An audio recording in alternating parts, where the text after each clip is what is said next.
have started this paper May-June 2025, paper 6, Varia 2. All right, we have already completed question number 1 and question number 2. Now we have to start from question number 3. All right, and question number 3 is related to lights, convex lens, that is called converging lens. In this question, they are saying a student investigate the image formed by a converging lens. Refer to figure 3.1. In part A, the student switches on the lamp, places a screen on distance 80 centimeter. So you can see the student is placing the screen at 80 centimeter from the illuminated object. A triangular hole in a piece of card. Place the lens close to the illuminated object. All right. Now they are saying move the lens away from the illuminated object until a magnified, inverted, sharp image of the illuminated object is formed on the screen. Figure 3.1 shows the position of the lens when the image is sharp. So you can see this is the bulb. This is the illuminated object, that is the triangular card. It is mentioned in the question, a triangular hole in a piece of card. All right. This is a converging lens, students. And the distance between the illuminated object and the lens is x. And the distance between the illuminated object and the screen is capital D. Now in this question, they are saying on figure 3.1, measure to the nearest 0.1 centimeter. So it means we have to write the answer in decimal. The object distance x from the center of the lens to the illuminated object. So basically, students, we have to measure this distance x. And how we will measure this distance x, student? We will use the meter rule, obviously. All right, we have to keep the meter rule 0 exactly at this position. All right, we have to keep the meter rule 0 exactly at this position. So this is the 0 of meter rule. And now we have to record the reading. All right, but obviously, I'm just telling you the way that how we will measure this value, student, but this answer will not be exact. The reason is that this paper is zoom in, so that's why it is not giving the correct answer. All right, so the correct answer is 4.1 centimeter. So this distance between the illuminated object and the center of the lens is 4.1 centimeter. Now in the next part, they are saying figure 3.1 is drawn to the 1/5 full size. So it means in actual, this diagram is drawn smaller than the actual setup, and it is smaller than 5 times. Now we have to calculate the actual object distance x. So now it means, students, in actual, the diagram size is 5 times bigger. So what we will do, students, we will multiply 4.1 by 5. All right, 4.1 by 5. So what we will get, student? We are getting 20.5. All right, we are getting 20.5 is the actual distance in actual setup. All right, so now I'm writing the reading here. 20.5. All right, student, this is the actual distance x. Is it clear to you, everyone? All right. Now, in the next part, they are saying part B, the student continues to move the lens away from the illuminated object until a second sharp image, which is determined and diminished and inverted, is formed on the screen. Measure to the nearest 0.1 centimeter the object distance y from the center of the lens to the illuminated object. So you can see, student, what is y here? Y is the distance between the lens and the screen. And this value of y is given, which is 59.8 centimeter. Now they are saying in part 1, figure 3.2 shows the illuminated object. So you can see this triangular object is illuminated object. On figure 3.2, draw a diminish. Diminish means smaller in size. Inverted means upside down image in the space provided. So what we have to do, we have to draw the diminish, all right, and inverted image. All right, students, we have to draw the diminish and inverted image. All right, students, so inverted means upside down. All right. Oh, it's not that much clear. 1 minute. All right, so now you can see, student, this image is diminished and inverted in size. All right, now in the next part, they are asking calculate the value small d, which is equals to y minus x. So it's a very simple calculation and you will get 1 mark, a student. Just you have to do a subtraction here. So what is the value of y? Y value is 59.8. Okay, y value is 59.8. And what is the value of x, students? X value is given in the question. We have calculated, beta. Just give me 1 minute. All right. So the value of x is 20.5. Okay. So we have to do this subtraction, student. 59.8 minus 20.5. So what answer we are getting, student? No, these are not. Yeah, exactly, beta. We can say these are the free marks because just you have to draw the inverted image. You have to do the subtraction formula is given. So I always say to my student that the ATP is a very easy paper. So 59.8 minus 20.5. So we are getting 39.3. All right. So what reading we are getting here? 39.3. So it's a very simple calculation, students. Now I'm moving towards the part C. So in part C, they are saying the focal length of the lens can be found by using the equation. So you can see the formula is given, that is F is equals to capital D square minus small d square divided by 4D. So we have to take the values of capital D from part A and small d from B part 2, which is shown already on your screen, and we can easily calculate the focal length of the length. All right, give your answer to three significant figures. All right, so what we will do, first of all, we have to note down the value of capital D, which is given in the question. Capital D value is 80 centimeter. All right, so now you can see, student, capital D value is 80 centimeter. So I'm writing the values here. It is 80 centimeter. And small d value is 39.3 centimeter.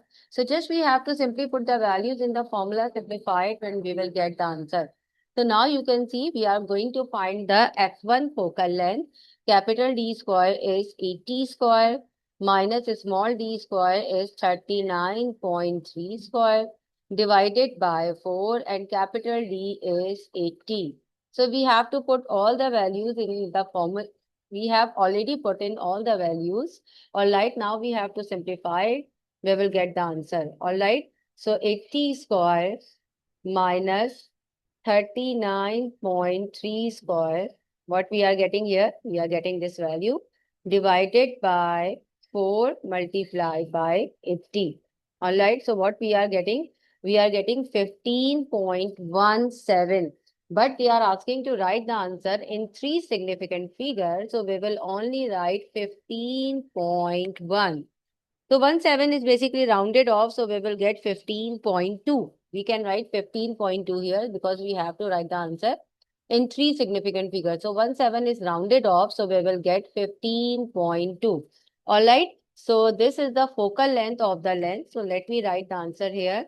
The focal length of the lens is 15.2 centimeter. Any confusion here, students? Please note down this calculation, beta. Done? All right. Okay, excellent.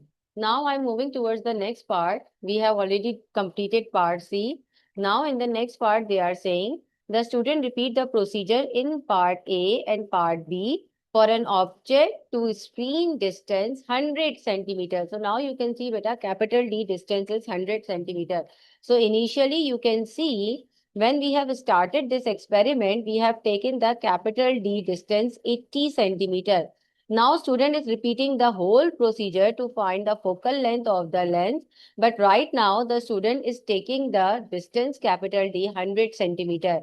The student records the values of X, Y and D. So the value of X is 18.1 centimeter.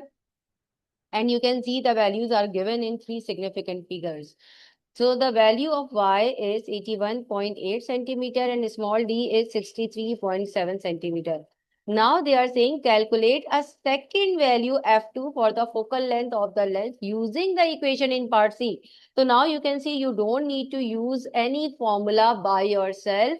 Examiner is asking you to use the equation which is in part C. Alright, so you can see the part C equation is this one. So we have to use the same equation here. Let me just note down this value formula. Alright, so okay, so now student, I will use this formula here. Okay, so we can use this formula to find the focal length f2. So now students, capital D is given 100 centimeter. All right, and small d value is 63.7 centimeter. So just we have to put these values in this formula. So focal length is equals to capital D is 100 square minus small d is 63.7 square divided by 4 and capital D is again 100. Alright. So now student, we will use the calculator now. So now 100 square minus 63.7. One minute. 63.7 square. Alright students. So now we will divide it by 400. 100 multiplied by 4, we will get 400 here. Alright, so we are getting the answer 14.85. But in the previous part, we wrote the answer in 3 significant figures. So again, we will write the answer in 3 significant figures. Alright, so focal length is 14.85. So in 3 significant figure, it will become 14.9. All right, student, it will become 14.9. Well done. Excellent, Zuresh. So now we have to write the value of focal length f2, which is 14.9 centimeter. Did you understand this calculation, students? All right. So now I hope you all have noted down. I'm going to clear the screen here. All right. Now the next part E. Do you remember, students, when we were solving the Fab March 2026 paper 6 variant 2? So this was the question in that paper where you were being asked to calculate the limit of experimental accuracy. So here they are again asking to find the limit of experimental accuracy. All right. So what was the value of F1, student? F1 value, let me write here. F1 value we were getting 15.2. Okay. F1 value we were getting 15.2. And what is the value of F2? F2 value we have already calculated, that is 14.9. Now students, in this question they are asking two quantities can be considered to be equal within the limit of experimental accuracy if their values are within 10% of each other. So it means if the limit of experimental accuracy or percentage uncertainty in these two values is less than 10%, so these values are considered to be equal. But if the percentage uncertainty is greater than 10%, so it means these values are not considered to be equal, these values are different. So now students, they are saying state whether your F1 and F2 value from part C and D can be considered equal. Support your statement with a calculation. All right, so first we will do the calculation here, student. All right, then we will be able to find whether these two statements are correct or not. So what is the formula of percentage uncertainty, student? I told you in the previous class when we were solving the Fab March 2026 paper. All right, so how we can calculate the percentage uncertainty? Maximum value minus minimum value divided by maximum value multiply by 100, because we are calculating the percentage uncertainty. So that's why we have to multiply it by 100. So maximum value here is 15.2. Minimum value is 14.9 divided by maximum value is 15.2 multiplied by 100. All right, now I will use my calculator here, students. Now 15.2 minus 14.9 divided by 15.2, and then we have to multiply it by 100. So what answer we are getting? We are getting 1.97%. 1.97% is the percentage uncertainty, or we can say it is almost 2%. 1.97 is rounded off, so we will get 2%. All right. So now you can see the percentage uncertainty in these two values is 2%. So are they considered to be equal, students, or they are not equal? Because you can see the 2% is less than 10%, which they have already mentioned in the question.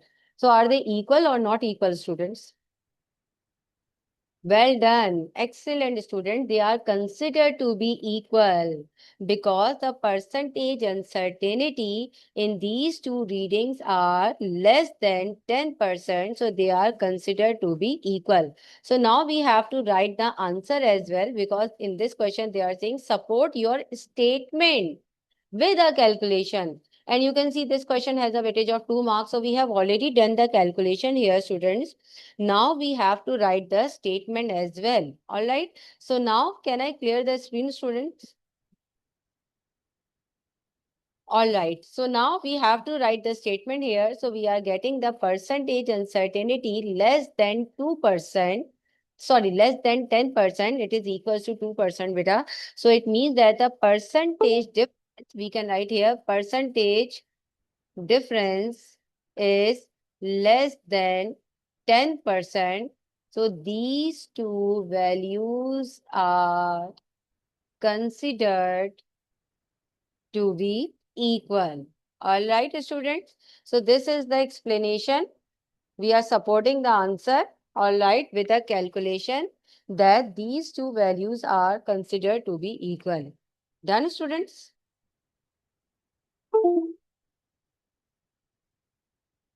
Excellent. All right. So now I'm going to clear the screen and I'm moving towards there is one more part F, part 1. In this question, they are saying state one technique to use when doing this type of experiment to ensure that the image on the screen is focused as clearly as possible. So in this question, they are saying state one technique to use when doing this type of experiment. All right. So in this experiment, they have mentioned that they are using the lens and they are moving the lens. You can see they are continue to move the lens away from the illuminated object until a second sharp image. So it means that they are not moving the screen in this question to get the sharp image. They are moving the lens to get the sharp focus image. All right. So remember, beta, when we are performing such type of experiment and they are asking for the one technique, so we have to write here that we will move the lens slowly backward and forward. देखिए, अच्छा, usually when they have already mentioned in the question that they are moving the lens, but if they didn't mention something like this, so it means, beta, we can mention here that we will move the screen forward and backward to get the sharp focus image. But in this question, they are saying, all right, because they are saying on the screen is focused as clearly as possible. So it means, student, we have to mention here that we will move the lens slowly. We don't need to move the lens rapidly, beta. With a greater speed, we will move the lens slowly forward and backward to get the sharp focus image. All right. So now, students, I am writing my answer here. Move the lens. I'm writing the lens here because they have mentioned in the question. Otherwise, we can write the answer. Move the screen slowly backward and forward. All right. Move the lens slowly backward and forward.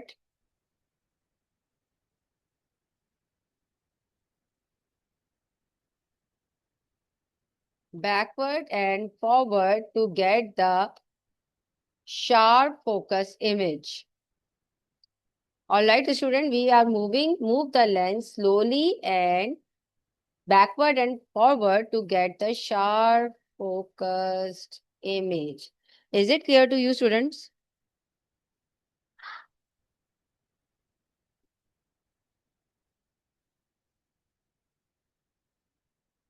Yes, beta, exactly. We can perform the experiment in the darkened room as well to get the sharp focus image. Because when the background light intensity is lower, so we are able to focus the image clearly on the screen. Well done, students. All right. Now, in the next part, they are saying this experiment is usually done in the darkened room. So you can see, student, in the very next part, they have already mentioned this thing that they are performing the experiment in the darkened room. So why such type of experiments are performed in the darkened room? Explain how this make it easier to see when the image is in focus. So we have to give the reason here. Explain means we have to give the reason here. Exactly, beta. They are saying Alize is saying makes the image sharper. Obviously, so basically by performing the experiment in the darkened room, image contrast will be greater. Image contrast is better. All right, so we will get the sharper image. All right, so now we can write the answer here that image contrast is better. So we will get sharper image. All right, students. So for 1 mark, we have written the explanation, beta, that why we are performing the experiment in the darkened room to get the sharp focus image. Any confusion here, students? So we have completed this question. It was a very lengthy question of 11 marks. Now I'm moving towards the next question, part 4, question number 4. In question number 4, again, this is the planning question. Planning questions are little bit challenging because these are the extended response question in which you have to write everything by your own. All right.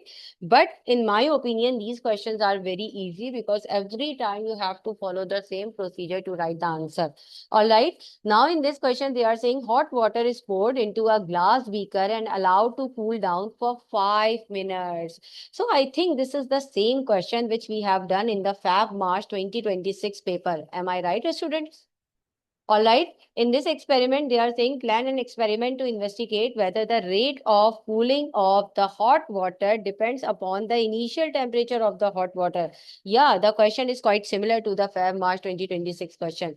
Now they are saying the rate of cooling of the water can be calculated using the equation. So they have already given the equation as well that the rate of cooling can be calculated by using the formula decrease in temperature divided by time taken. And what apparatus we are provided? A supply of cold water and electric kettle. So basically, we are using the electric kettle to heat up the water because every time we are starting we will take the different initial temperature. A 250 centimeter cube of glass beaker, a measuring cylinder. Basically, we are given the measuring cylinder to measure the volume of water because in such type of experiment every time we have to take the same amount of water, all right, same volume of water, otherwise the experiment will not be the fair experiment. Now student, they are saying you may use any other common laboratory apparatus in your plan, include any other apparatus needed. So students, tell me how we will measure the temperature of this experiment. Which instrument we will use to measure the temperature here, beta? Exactly, thermometer. All right. So first of all, they are asking to mention the other apparatus needed. So we have to write the answer here that we need. We need, students, thermometer. I'm writing here. We are required thermometer. Oh, the font size is very small. Just give me 1 minute, student. Let me zoom this font size. All right. So now students, you can see, just give me 1 minute. Okay. So we are required thermometer to measure the temperature of water. All right. And the next apparatus we are required is stopwatch. Stopwatch is used to measure, not measure, to record the time. All right. A stopwatch is used to record the time. Otherwise, how we will put the value of time in the formula, student? So we need two apparatus. One is thermometer to measure the temperature of water. All right. And a stopwatch is required to record the time. All right. Is it clear to you, students? Now, in the next part, we have already done the first one. Now they are saying a brief description of the method, including that what you will measure and how will you make sure your measurements are accurate. So now we have to write the brief description of the method. But first, let me understand that how, let me tell you, student, that how we will perform this experiment. So we are given a supply of cold water. So what we will do, students, first we will take the measuring cylinder, all right, and we will pour, not measuring cylinder beta, first we will take the amount of water, all right, and this amount of water is heated by the help of electric kettle, all right. This amount of water is heated by the electric kettle. This electric kettle must be connected with a power supply, all right, students. So we are heating the water with the help of the electric kettle with at the known temperature, because every time we will take the different initial temperature, all right. So now, student, we are heating the water, all right. Then we will pour this water into the measuring cylinder. Measuring cylinder, can anybody tell me why I'm pouring this water into the measuring cylinder? And why I didn't measure the water first, then I heat up. देखिए बेटा, if I will first measure the water, then if I will heat it up, so might be possible student will leave the electric kettle on for long time, so some amount of water will be evaporated. So the amount of volume of water will be decreased. All right, students? Yes, beta. So now first what we will do, first we will heat up the water and then we will pour the hot supply of water into the measuring cylinder.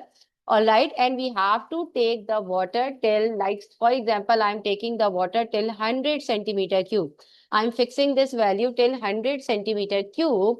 All right, and every time I have to take the same volume of water because water volume is a control variable in this experiment. All right. So now I heated up the water and I'm pouring this into the measuring cylinder. I will measure this volume of water till 100 centimeter cube. All right. And then I will pour this water into a glass beaker. All right. I will pour this hot water into the glass beaker and then we will insert the thermometer and make sure that the student, the thermometer bulb should not touch the base of the beaker. Otherwise, it will record the incorrect temperature. Okay. So thermometer should be 1/3 immersed into the beaker. Now we will record the initial temperature of water. All right. So might be possible that the initial temperature can be 95 degrees Celsius or 90 degrees Celsius. So we have to record the initial temperature till the known value, because every time we have to take the different initial temperature. All right. So now we will record the initial temperature of water by thermometer. So now students, we have to start the stopwatch as well. After recording the initial temperature, now we will start the stopwatch and we have to wait for 5 minutes. We have to wait for 5 minutes, student. After 5 minutes, we will stop the stopwatch and we will record the final temperature of water. So we have noted down the initial temperature, final temperature. Now we have to put the values in the formula. Rate of cooling is decrease in temperature. Decrease means final minus initial temperature divided by time is 5 minutes. So it's your choice, beta. You can write the value in the minutes or in the seconds as well. All right. So if you are writing in the minute, so the unit of rate of cooling is Celsius per minute. All right. So basically, now then after performing this experiment, we will repeat the experiment at least 3 times or several times for different initial temperature. All right. Did you understand the whole experiment, students? All right. So now let me complete this beta. We have already mentioned the apparatus which we have to perform, which we have to use during this experiment. Now I'm writing the procedure. All right. So the procedure is heat up the water with the help of electric kettle. All right, at known temperature. Acha, I usually write the answer in bullet points. All right. So that's why, beta, I'm I will prefer to write these points in the bullets. All right. So now you can see, student, we are heating up the water with the help of electric kettle at known temperature. Known temperature means at the known initial temperature. All right. Now what should be the next point, student? We will pour this water into the measuring cylinder. All right, we will pour this water into the measuring cylinder. All right, and measure the volume of water till 100 centimeter cube. All right, students, we will measure the volume of water till 100 centimeter cube. Okay. Now we will pour this water into the beaker and immersed thermometer 1/3 into the, please avoid spelling mistake. It's just because of the typing error. I will make it correct. All right. And immerse thermometer 1/3 into the beaker and record the initial temperature of water. All right. Record the initial temperature of water. So I hope I hope you all are understanding this thing, students. All right. We have to record the initial temperature. All right. Then, students, we will start the stopwatch as well. All right. Now I'm writing here, start the stopwatch and wait for 5 minutes. 5 minutes we are waiting, beta, because it is already mentioned in the question. Wait for 5 minutes. All right. Then we have to measure the final temperature of water. All right. We have to measure the final temperature of water. All right. Then in the last, calculate rate of cooling. All right, we have to calculate rate of cooling according to the formula given in the question. So this is the whole procedure, student. You can see it is very easy. All right. Now, student, we have done with the procedure. Now they are saying the variables you will control. So what are control variables which we have already discussed? The control variables are, what are the control variables which we have to keep constant? Yes, student. Control variables are volume of water. All right. Control variables are volume of water. Okay. And what could be the next control variable, students? Oh, acha, 1 minute, 1 minute, 1 minute. I made a mistake here. I forgot to mention here that we will repeat the experiment at least 3 times or 5 times for different initial temperature. Sorry, beta, my mistake. Repeat the experiment at least 5 times for different initial temperature. All right, students. For different initial temperature, we will repeat the experiment at least 5 times. Is it clear to you, students? Or you can write the formula as well. Like the formula could be R is equals to TF, which is the final temperature, minus TI, which is the initial temperature, divided by time, which is 5 minutes. All right. So we have mentioned the control variable as well, students. So the control variable is volume of water, because we have to keep the volume same. All right. And the time duration. All right. And time for cooling, that every time we will take that 5 minutes. All right. So now, student, we have mentioned the control variable as well. All right. Now we have done this part, this part.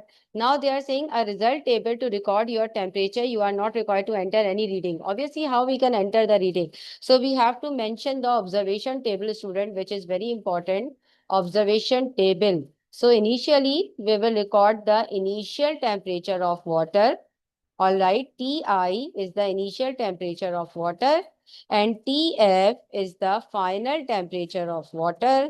All right, then we will find the difference. Difference is delta T and delta T must be equals to Tf minus Ti. That is the difference in temperature. And in the last, we will find the rate of cooling. Rate of cooling can be calculated by using the formula which is given in the question. All right. And now we have to mention the units as well. Initial temperature we are measuring in Celsius.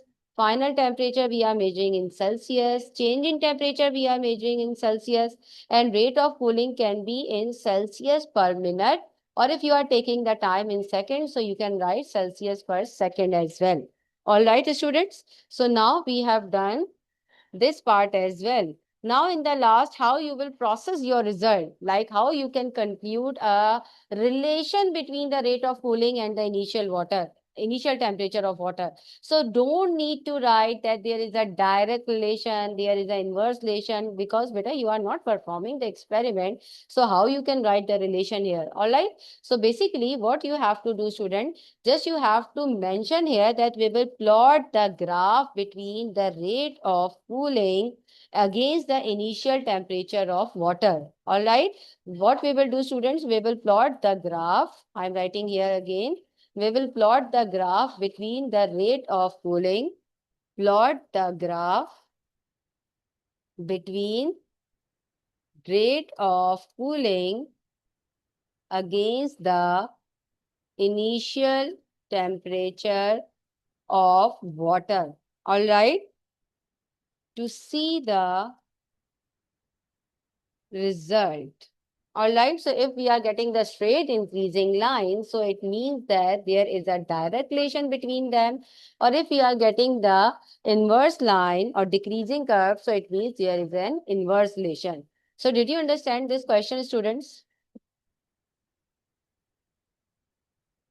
All right. So, inshallah, beta, in next class, we will solve some more past papers. All right. I will try to arrange one more class for you. All right.